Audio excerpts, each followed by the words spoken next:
So since the Stanley Parable's developer is now launching a new game on October 1st, I thought it was as good of time as any to talk about all the unused and unreleased content for my favorite third-party source game, the Stanley Parable. Here we go.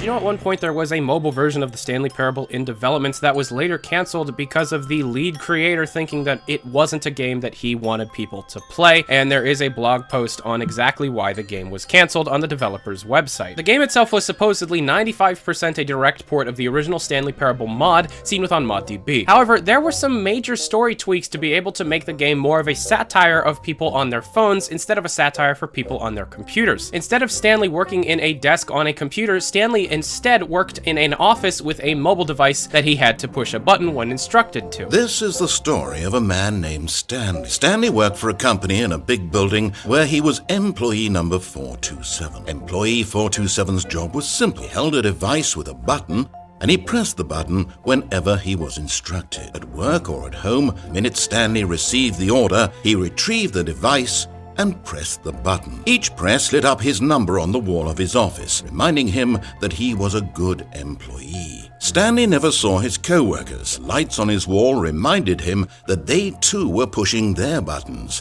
and so he was never alone. On top of that, there were other phone-related gags, including instead of being sent to a Half-Life 2 level, when the narrator gets mad at you for not liking his game, you actually play a Fruit Ninja clone. Oh, this seems pleasant enough. Just slash the fruit. No cumbersome choices, no long-winded story, just you and the fruit. Go ahead, Stanley. I'm sure you'll enjoy this much more than you enjoyed my game. So I recommend checking out the developer's blog post where he has a lot of different narrations that were supposed to be used in the game that were never used because the game was cut. In the Stanley Parable demonstration, there are actually a lot of unused narration sound files, sound scripts, and different things pointing towards unused content. A lot of the unused sound files are early versions of things that later went into the game, but there are certain aspects of the demonstration sound files that are seen that aren't really seen anymore, but later evolved into other points of the game, including an early version of the 8 game where the narrator had you leave immediately, and given the narrator's words, it actually might have been in the game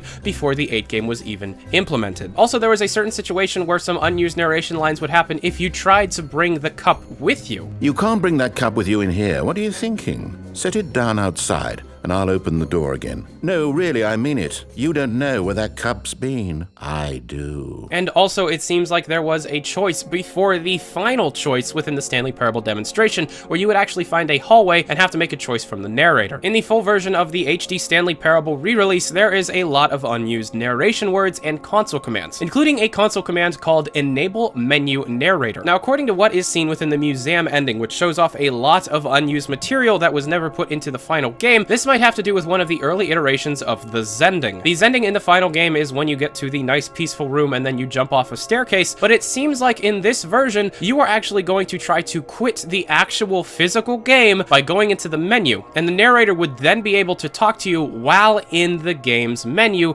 pleading with you not to quit. There are also early versions of some of the endings seen within the game's sound files and sound script files, including a version of the museum ending where it seems like it was going to be more similar towards the Half-Life 2 mod. And it also seems like there was going to be a game ending ported directly over from the original Stanley Parable mod, where you were supposed to be escaping the game and the narrator was going to be pleading with you to be able to find you, stay where you are, and get back. You need to come back. You need to... No, just stay there.